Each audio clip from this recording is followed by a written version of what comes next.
Today, Putin reveals investigation findings on Prigozhin's plane crash.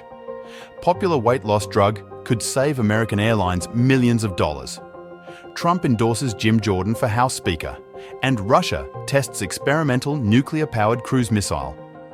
Welcome to Fine Print, and this is your briefing for Friday, October 6, 2023.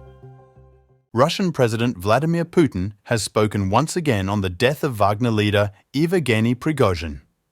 Putin said that pieces of a grenade were found in the bodies of Prigozhin and the other crash victims, perhaps implying that the explosion happened inside the plane. The Russian leader was speaking on Thursday at the annual meeting of the Valdai Club in the Black Sea city of Sochi, citing what he said were investigators' findings. He said that there was no evidence of external impact on the aircraft. Putin further expressed regret that the investigation team did not test for alcohol or narcotics in the blood of the victims. He said that the investigators found the equivalent of 10 million in cash and 5 kilograms of cocaine after searching the Wagner Group's offices in St. Petersburg. Prigozhin led a failed revolt in June, aimed at ousting Defense Minister Sergei Shoigu and Chief of the General Staff Valery Gerasimov after accusing them of repeated failures in Russia's war in Ukraine and of seeking to destroy Wagner. His forces came to within 124 miles of Moscow before Prigozhin called off the mutiny. 2 months later, an Embraer private jet carrying Prigozhin and 9 other passengers crashed, killing all of them. In the US, airlines are projecting they could save hundreds of millions of dollars should the effective weight loss drug Ozempic gain wide usage. Airlines and plane makers obsess about reducing jet fuel consumption by constantly finding new ways to reduce aircraft weight. Most of these efforts have gone into engineering better engines and so on.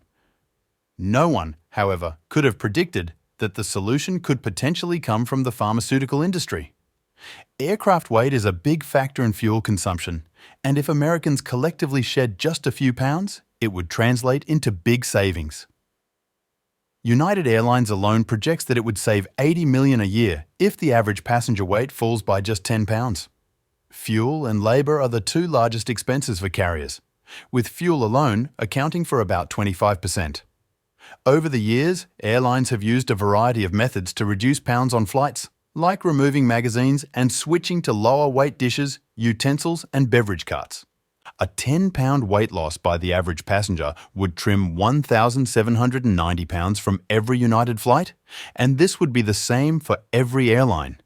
New weight loss drugs, like Ozempic and Wegovy, have proved very effective, with over 80% of those taking them reporting a loss of at least 5% of their weight, and over 48% reporting a 15% weight loss.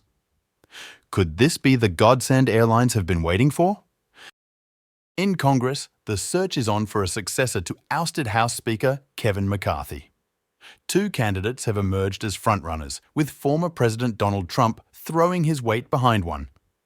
Majority Leader Steve Scalise initially seemed like the obvious successor, but Judiciary Committee Chairman Jim Jordan is now looking more likely to prevail. Jordan, who is a representative from Ohio, received the much-coveted Trump endorsement for the seat, which instantly makes him a favorite. Writing on Truth Social, Trump gave his total and complete endorsement, saying that Jordan is strong on crime, borders, and the Second Amendment. While Trump endorsements work like magic among his base, it remains to be seen whether the same will translate on the floor of the House. Republicans have very little room to maneuver, owing to their slim majority, which means Jordan will have to convince virtually all of them.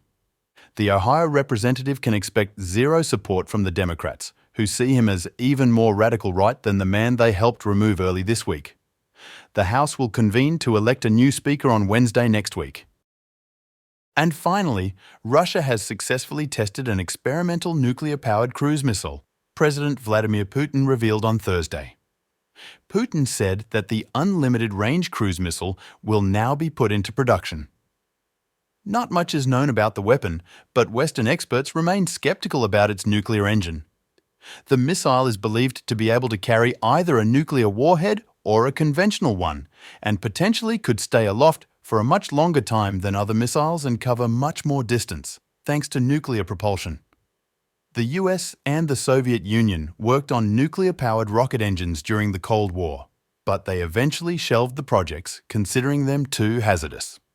Those environmental fears are still alive among keen observers. That's all we have for today. Please subscribe to keep up with the most important news.